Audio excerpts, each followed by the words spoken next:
Essa aqui, abo meester sabe buscar punti que belasting na Holanda, wa? Dos coisas que você tem em conta com ele, ou você vai se pensioen beleggen of pensioen sparen. Você tem em conta que você jaarruimte en door reserveringsruimte. Kijk op de jaarruimte, e montante die zijn, que você mag die draag bij extra naar je pensioen. Reserveringsruimte, ta e jaarruimte, die e als je 10 aan. Oké, bij jaarruimte te basari, bij bruto jaarinkomen, bij ganache, gewoon zien, bij apage belasting, dat je kaba, maal 0,3. En dan moet kita AOE franchise en dan moet kita factor A. AOE franchise is een bedrag gewoon ku bonoti magi draag bij extra die beginnen op pensioen.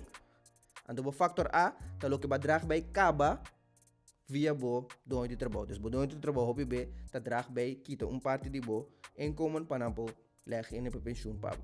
Bo reserveringsruimte eurita elaso 10 aanang die bo jaarruimte teku 42.000 pa anya max.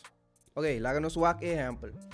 Bo bruto jaar inkomen bo ta kwese, bo ta wak euro kita bo pensioen abou, bo factor A, i bo AOE franchise. Euro bo ta sneaky, bo ta kwe bo bruto jaar inkomen, bo ta kita voor bo AOE franchise, bo ta yung bedrag. E bedrag E, bo ta bij kwe, euro E, maal 0,3, bo ta yung bedrag mas.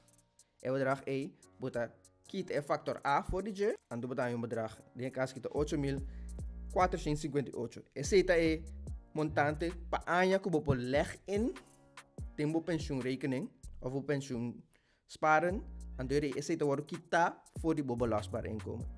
Awo bota wak oh elaso des ainang minoasi uso DJ. E significa ku miti mag di pone e max di 42.000 pa anya met de terugwerkende kracht die 10 anya. That's it.